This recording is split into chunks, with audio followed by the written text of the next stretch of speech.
Hello, and thank you for joining us for the Full Cycle Performance Employee Empowerment Virtual Workshop. In today's virtual workshop, we'll start with the story of how we arrived where we are today in regards to the Full Cycle Performance Program. Next, we'll talk about how your UNCW journey starts with why.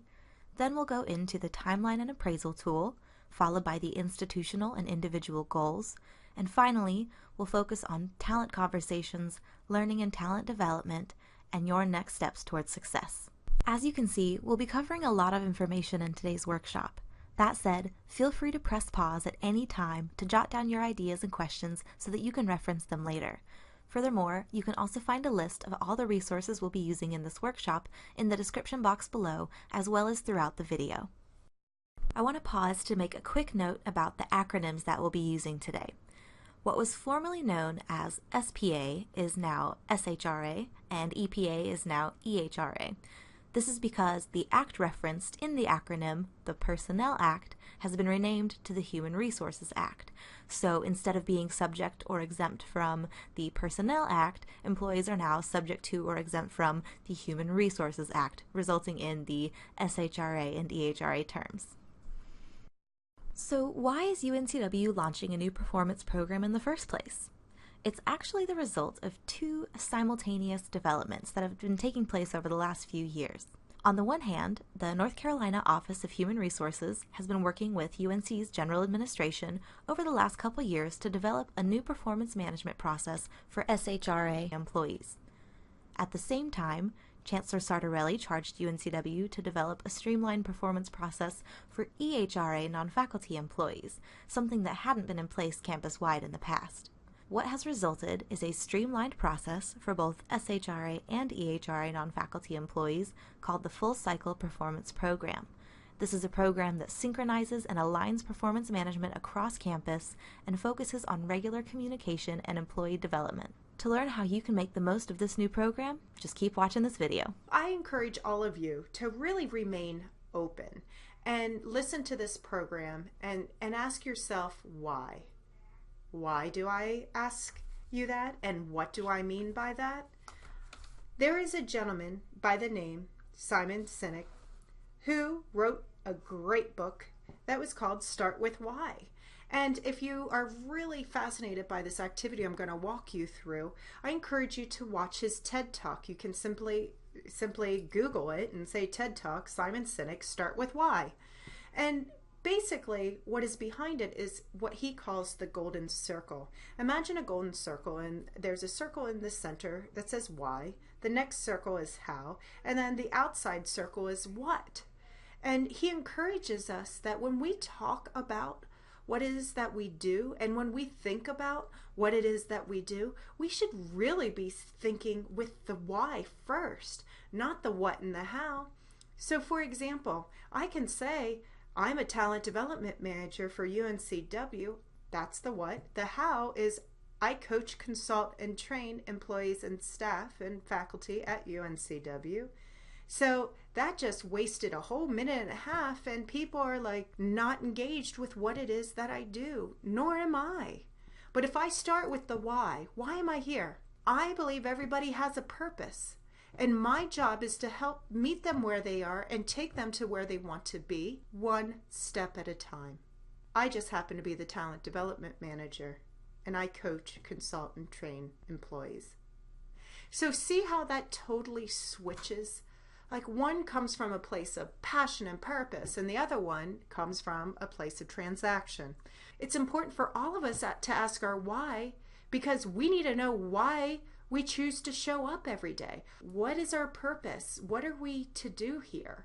And if we start with why, the Employee Empowerment Program will enable us to continue to seek that out. So if we start with our why, I want you to pause this recording right now and complete this sentence. I believe, and fill in the rest as to what your purpose is. I believe everyone has a purpose was mine. You might believe that I believe everyone should come to a clean campus.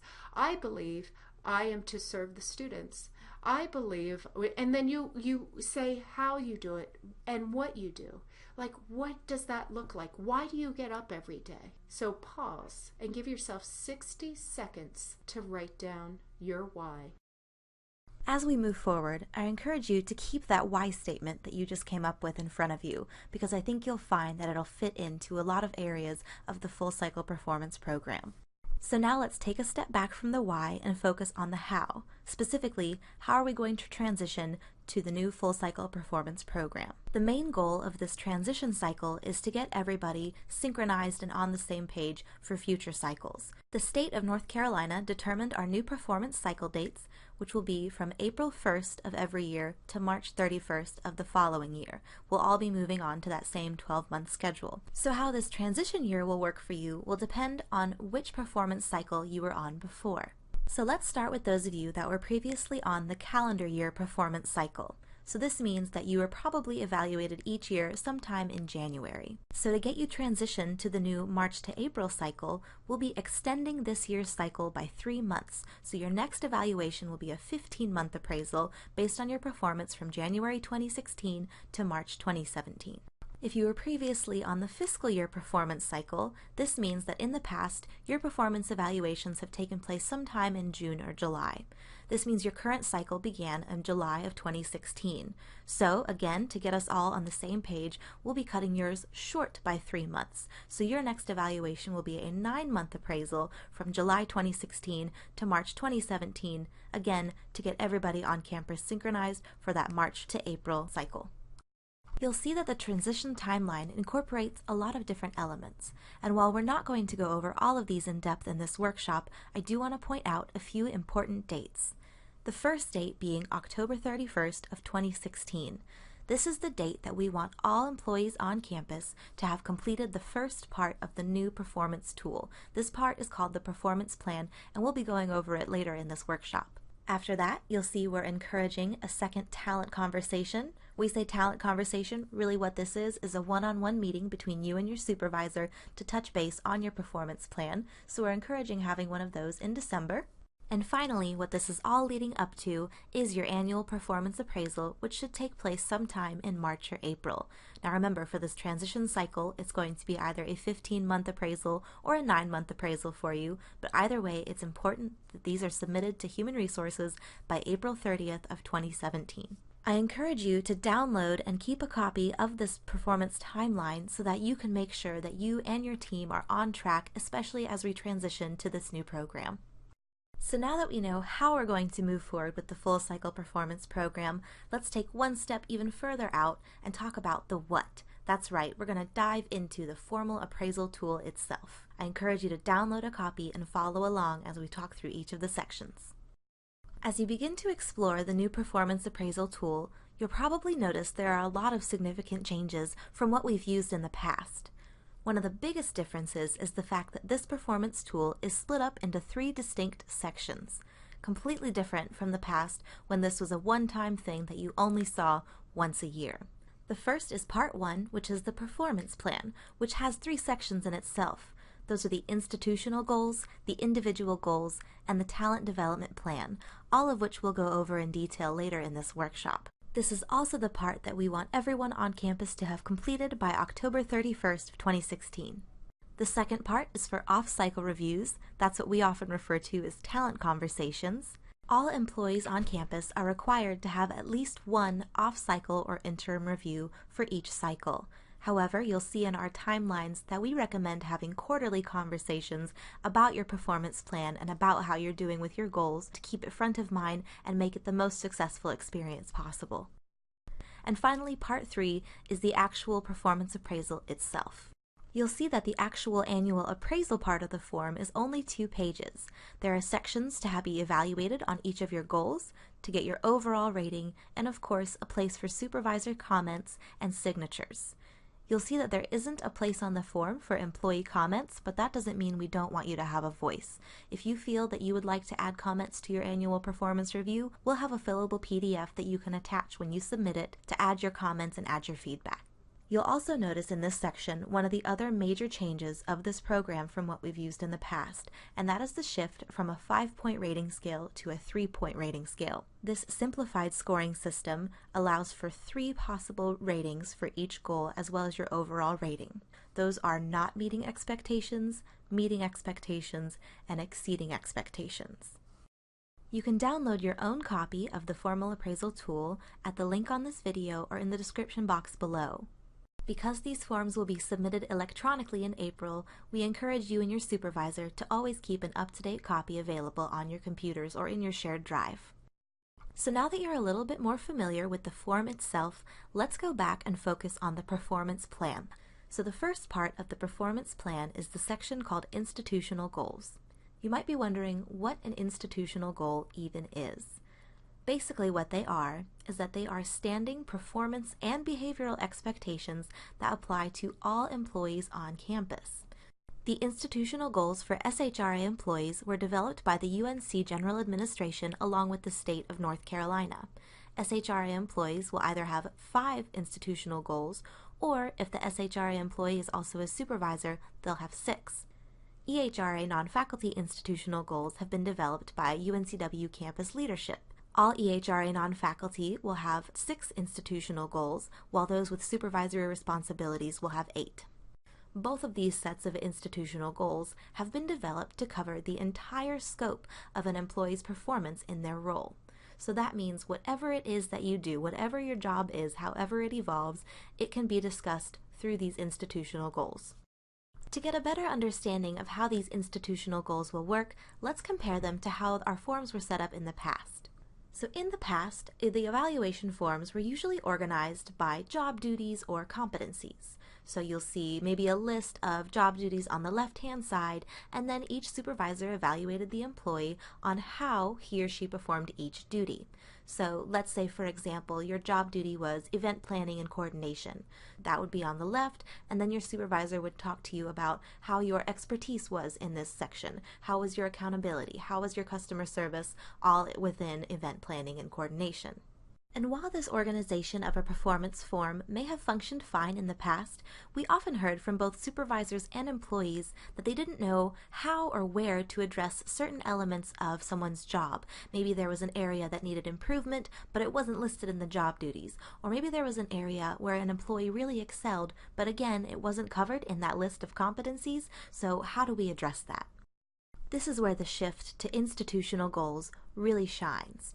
So you'll see that we've actually flip-flopped the way that the form is set up. So now, instead of starting with the job duty, with the what, you could say, we're starting with the how. So in this case, let's look at some of the SHRA examples of institutional goals. The first one being expertise.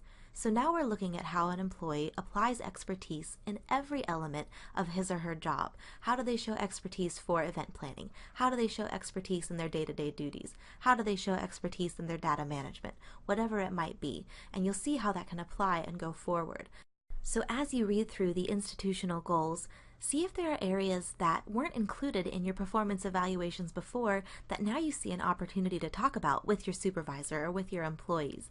Maybe there's something that you've never felt you've been rewarded for, and now there's a place to talk about it. That's the really great part about these institutional goals.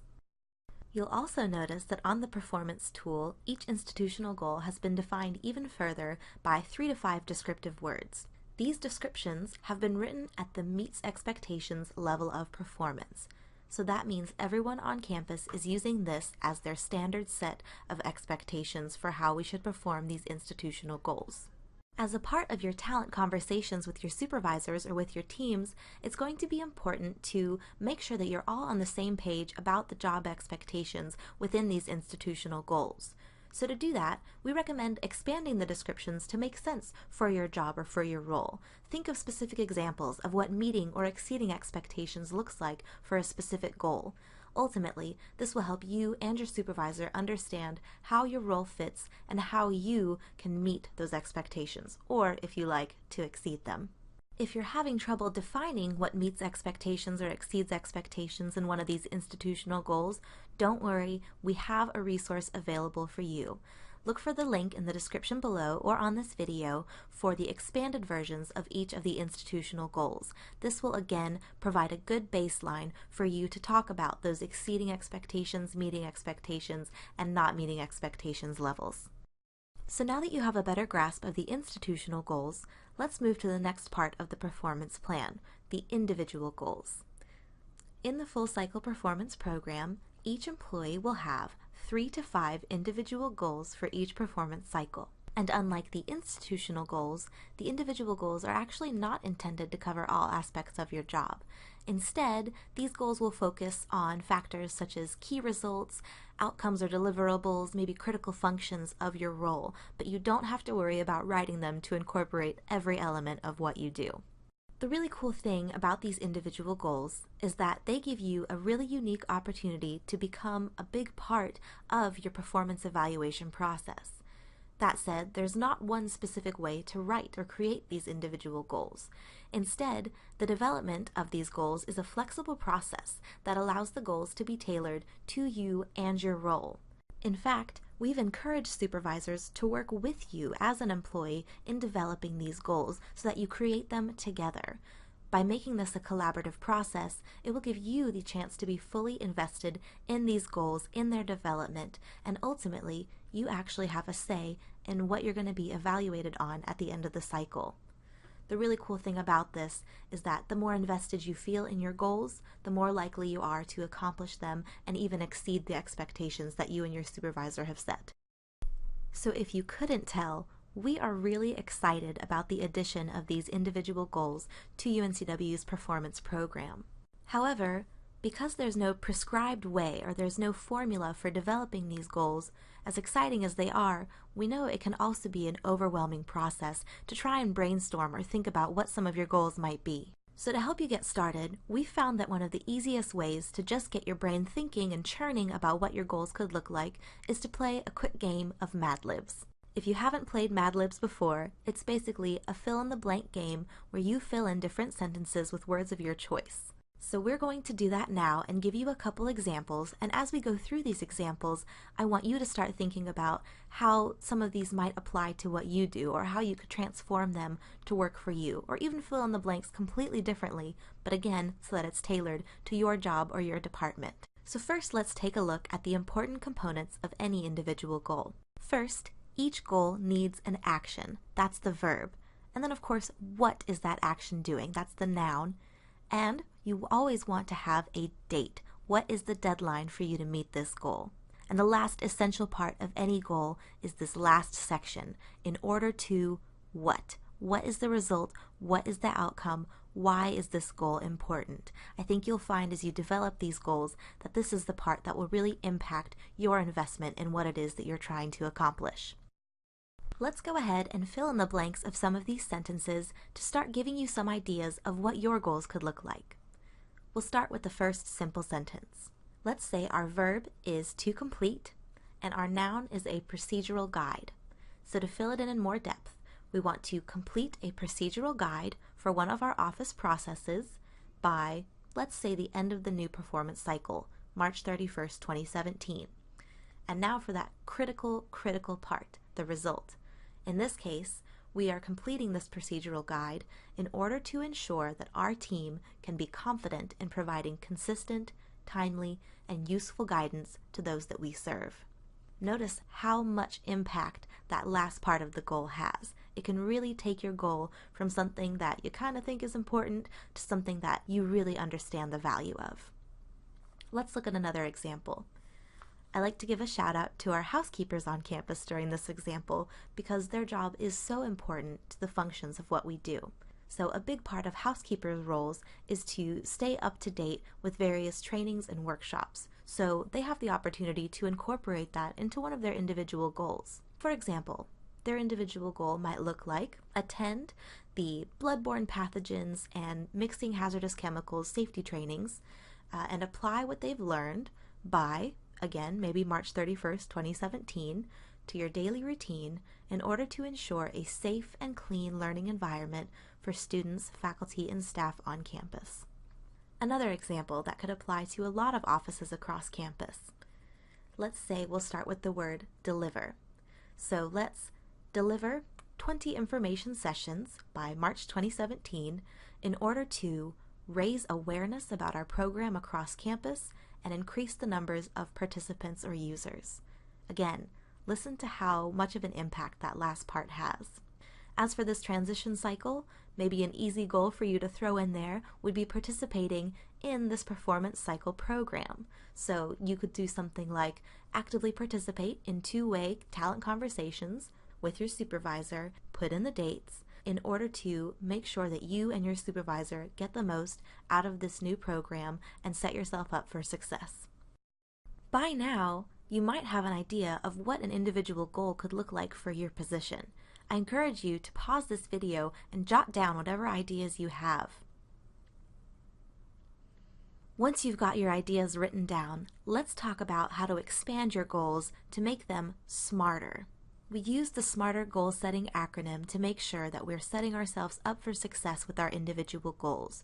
I'll walk you through the 7 letters of the acronym, and you can start thinking about how you can expand the goals that you might be thinking of. The first thing that's an important part of any goal is that your goal is specific.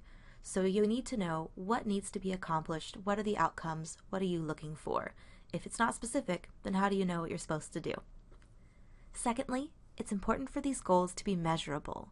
Basically, how will you know at the end of the performance cycle that you accomplished this goal or that you exceeded your expectations? Figure out ahead of time what you're going to use to define success, what will be those measurable items. Third, you want your goals to be achievable. With this, we encourage you to find the sweet spot between something that will be maybe a little bit of a challenge, but is not impossible. You also don't want it to be so easy that you can do it in 2 weeks. Fourth, you want your goals to be relevant, and we mean this in a couple different ways. Of course, you want it to be relevant to your role, to what it is that you're hired to accomplish, but you also want it to be relevant to what your division or your department is trying to achieve, as well as the university's mission as a whole. Keeping that relevance will make sure that you feel connected to the bigger picture on campus. And then, of course, it's essential that each of your goals is time-bound. Remember why we always included that date in the goals when we were giving examples earlier. But on top of having a deadline, it's also important to have milestones and checkpoints so that you can make sure that you're on the right track and course correct if you need to. That's what those talent conversations are for. Finally, to go above and beyond the traditional SMART goal model, we've added 2 extra letters, the first of which is E for expectations. And what this boils down to is, are your expectations ethical? Are they enjoyable? And by this, of course, we don't mean that every part of your role is going to be fun, but you might have a unique opportunity to combine something that you're interested in or that you find entertaining and make it a part of one of your individual goals. And then, of course, is your goal energizable? What we mean by this is, do you have the physical, mental, emotional energy to actually make this goal happen? And finally, one of the most commonly overlooked parts of any sort of goal-setting activity are the resources. Basically, do you have the resources you need to accomplish this goal that you've set for yourself? This could look like funding, like certain types of technology, maybe support from leadership or from colleagues. You want to set yourself up for success and make sure that you are going to have the resources you need to succeed in this goal. Now, let's go back to that first example we gave you when talking about individual goals and break it out to look at what it would be in your performance plan. So first, we'll title this goal Procedural Guide Projects. If we're an SHRA employee, we'll talk with our supervisor about the appropriate weight for this one. Maybe we'll say it's 10% for this upcoming cycle. And then we'll make sure to break out the details in the description section. This is what it's going to look like. Complete a procedural guide, usually 5 to 10 pages, to address at least one office process selected from a provided list in order for colleagues to have ready access to relevant information so that our team can be confident in providing consistent, timely, and useful guidance to our constituents. We also have some checkpoints. These are those milestones we talked about. The first draft should be completed by October 31st, the second by March 31st. Procedures should follow an approved format based on the discussion with your supervisor. They should address issues such as relevant policies, coordination with other university groups, workflows and process steps, key questions that need to be addressed, and reporting requirements if applicable. The final important part of any individual goal is talking about how to exceed expectations in this goal. While you might not be able to anticipate every possible way to exceed expectations, this is a good time to talk with your supervisor and even write down what exceeding expectations might look like. For this example, exceeding expectations may include explaining both frequent or infrequent variations that require differing approaches for this process. Maybe it's reviewing past related processes to evaluate and describe their consistency and appropriateness in relation to this one. It might be providing suggestions for related process improvements, or completing additional procedural guides. If you feel like you need further inspiration for your goals, or maybe you'd like to look at a couple more examples, click the link here to view the Full Cycle Performance Guide section on goal setting. Now that you've been given the opportunity to reflect a little bit on the timeline, the appraisal tool itself, the institutional individual goals, let's focus to how are you going to communicate this verbally? How are we going to have these talent conversations? Now, are you going to go in just like the past, where I've heard that it's one way, one time lecture with 75% focused on the past, where I've also heard times in which a supervisor just places the evaluation in front of the employee and says, sign here and put it in my box when you're done. You know, those are not best practices. I know that there are also ones that are making the time to spend 50% of the time in the past, but 50% of the time looking at what the future holds. And allowing the employee to really engage in that conversation. This is where we want to take employees and supervisors. They being leaders are being stretched as well to say, hey, what are you doing to grow your people? It's not just about performance, it's about the development of the individual. What are we doing to support them? What are you doing to increase engagement? What are you doing to increase retention in your people? So with that said, it needs to be a two-way street. Sometimes I hear supervisors and leaders saying, well, they don't want that. And then I ask them, how do you know? Well, they just say, this is a job and that's why I'm here. I'm like, okay. So how do you make it more than a job? How do you create an atmosphere in which people see it as a community, a culture of people who support one another? So it's really shifting a culture. Now, I'm not saying that everybody approaches this process like this, but traditionally, performance appraisals are not the thing that leaders love to participate in. So how do we shift that? Well, when we asked ourselves that question, we said, let's put some tools in the hands of our leaders that will help them have the conversation and also help the employee prepare to when they are in these talent conversations so that they can have a successful conversation. So what does that look like? You'll see sample self-assessment questions. They focus on the past, they focus on the future, they focus on their goals. You know, it's these kind of things that can really help. So for instance, just imagine you as the employee were to make the time to just jot a few ideas in regards to some of these questions. How about what were the top 3 to 5 highest priorities of your job this past year? Great, why not? What do you consider to be the greatest strengths and struggles this past year? This gives you an opportunity to really talk about, you know what, I could have done better this here, but I did darn good there. You know, how about noteworthy efforts and accomplishments? Wouldn't it be great that you wrote some things down that they may have forgotten so that they make sure they get into your official performance appraisal? Yes. You know, you can say, oh, I can't believe he or she forgot that. Why don't you say, thank goodness I took the time to do this self-assessment so that it can make it into my document and it can be a part of these ongoing talent conversations. As for these talent conversations, you may think, why do I have to meet with my supervisor about this 2 to 3 times, in a given cycle? Well, I'll tell you why. this is what's in it for you. There might have been an environmental factor or someone who's not pulling their weight to help you be successful in this goal. Wouldn't it be better to intentionally talk about this as it relates to one of these important goals that, remember, are smarter, so they're excitable to you, you want to do them? Why not? Why not be able to talk about this so that you can adjust the goal or realign it so that you're successful the next time you come together and talk about it? And in the past, here's number 5 on the past performance. What do you like most and least about your job? It might be something that can change in the future.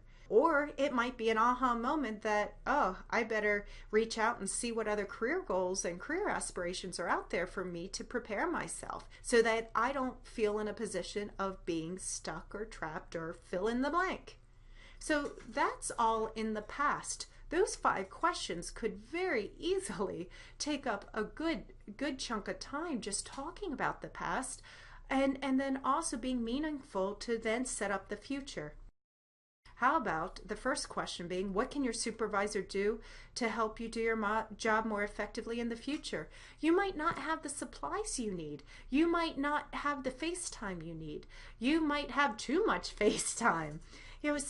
And secondly, how can your supervisor assist you in furthering your career growth? There's one individual that I spoke to recently who said that she wants to be, it's the top of her profession, and she probably has about 3 steps to go in order to get there. But I said, did you share this with your supervisor? And she said, no. So we worked out a strategy as to, okay, how do you do that so that you're not continuing to stay in a place that you don't want to be? Now, I'm not saying everybody wants to do career growth, and I get that. But this is an opportunity for those who do. So what do you feel are your biggest challenges going to be this year? That's number 3 on the future. Why not be proactive and talk about it and say, hey, what do we need to be prepared for this year? And 4th, of course, this is my favorite just because it's my field, but what training and development or resources do you want or need to be successful? Number 5, this is the one that I want you to ask yourself and push pause on this video, because this is the stuff that can transform your own life. What would you like to say 12 months from now that you currently can't say? How can your supervisor help you? Press pause and answer that. How about the last one about the questions about the future? What would you like to accomplish this year? You see, talking about this actually helps you to formulate some of the goals. So you can bring some goal ideas to your supervisor so you can really have it as a 2-way discussion. This is a way for you to lead up and really do self-leadership. Where do you want to go and what do you need to get there? Now, I realize that some of these questions might pose some conflict perhaps at times, but why not be prepared for that? Here's a tool that's called Working Through Barriers, in which I work a lot with my coaching clients on. And my coaching clients, what that means is when I meet with them, a lot of times I just ask them certain questions to help them find their own solutions, because many a times they do have their own solutions. They just might be stuck in a rut. Think about, if you can please grab or access the Working Through Barriers worksheet that is found either in the description of this video or on our website. You'll see that there are 11 statements on the left-hand side. You may have said them yourself. There's no time. It's not my fault. I tried that. It doesn't work. So there's some self-limiting beliefs and thoughts and words that are on this left-hand side that you may have heard other people say. This is where you could be a part of helping others re-engage. You might have to lead up and even ask your boss some of these questions. And don't be surprised if your boss all of a sudden is asking you some of these questions. It is not meant to be an interrogation. Coaching is a way to invite you into the conversation. So how about this one? Let's take There Is No Time, because that was a very popular one over the trainings, the face-to-face trainings. The one that can unhook you is, what can you do in the time that you have? How about, I don't want to rock the boat. What are the consequences of doing nothing? You see how some of these questions are going to really invite you to find solutions. I tried that. It doesn't work. Well, let's lay out all the options. We can pick one that has the most payoff. This is something that you can actually use to coach yourself. There have been some people who said it's not my fault. They have taken this home and even used with their children, you know. So these are the things that are communication tools that enable you to reduce conflict and enter in a place of healthy conflict, not hurtful conflict. It really allows you to seek intention and meaning. These talent conversations, a lot of times, people don't want to have them because of the unknown. They don't know how it's going to turn out. They anticipate how the other individual is going to respond because of past behaviors. I want you to stop and reflect on some of these coaching, working through barriers, discussions, and see what is in your control to empower yourself to enter into a two-way conversation. It is a challenging situation if this is not something that you're used to doing.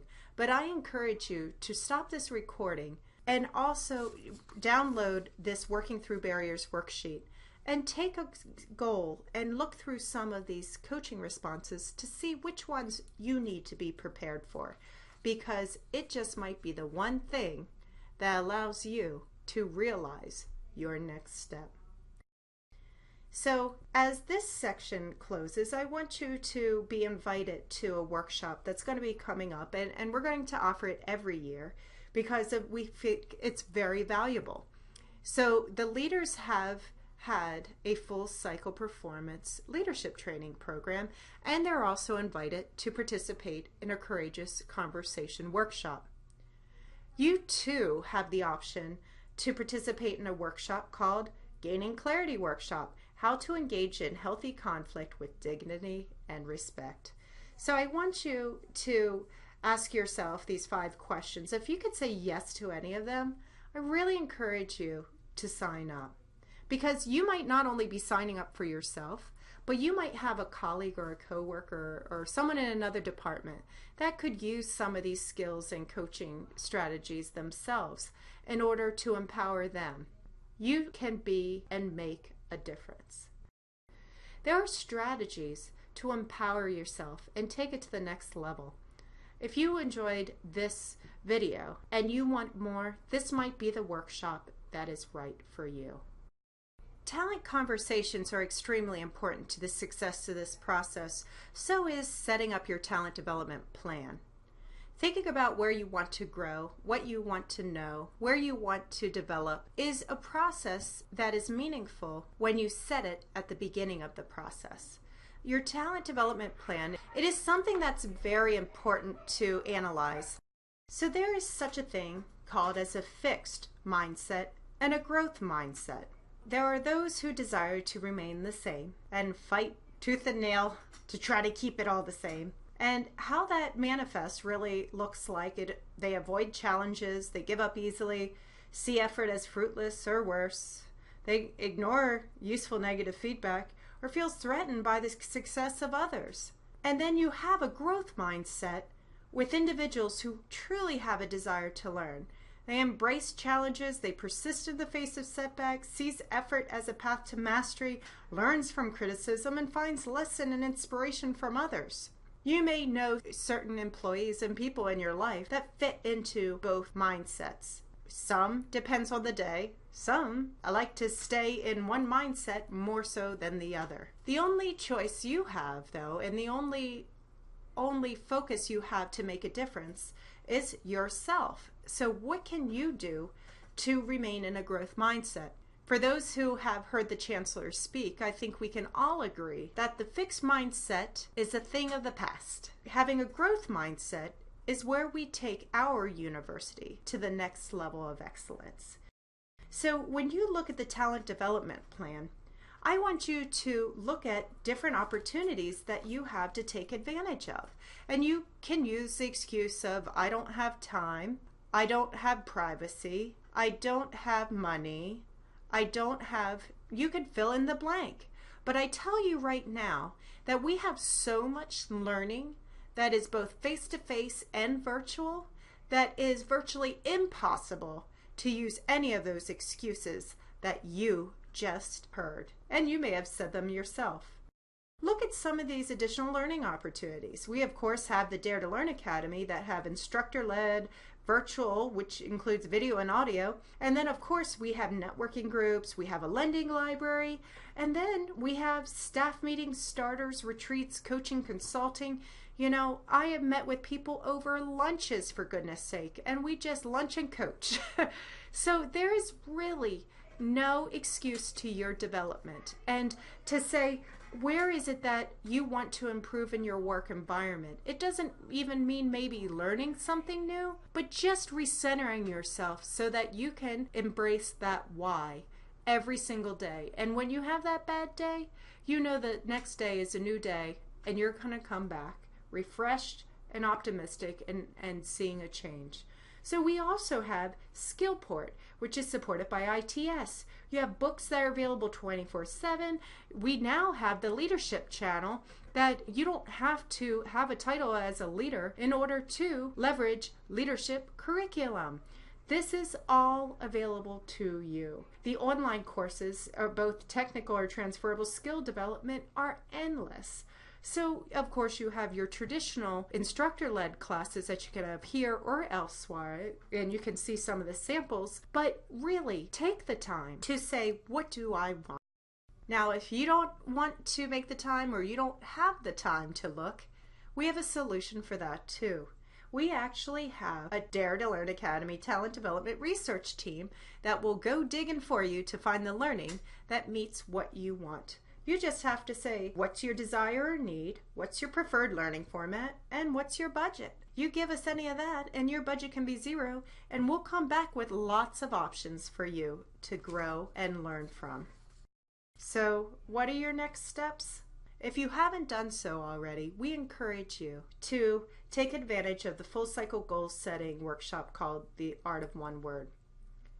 We also want you to begin thinking about, what are your individual goals? What are the milestones? How do you make your individual goals smarter? How do you know what exceeding expectations look like? Again, start in a draft format and then bring it to your supervisor to dialogue about. And ask your supervisor, what are the priorities this year? How might my goals fit into them? Don't always wait, maybe, for the leader, but lead up and say, I want to support the mission and vision. What are your priorities? And have that dialogue. And then, of course, follow that full cycle timeline and think about how you want to learn, how you want to grow, and use some of these tools. Thank you again for participating in the Full Cycle Performance Employee Empowerment Virtual Workshop. Remember, you can find links to all related tools and resources in the description box below. And don't forget to visit the Full Cycle Performance homepage for additional workshops, resources, and updated information. Here's to a successful transition to the Full Cycle Performance program. Thank you.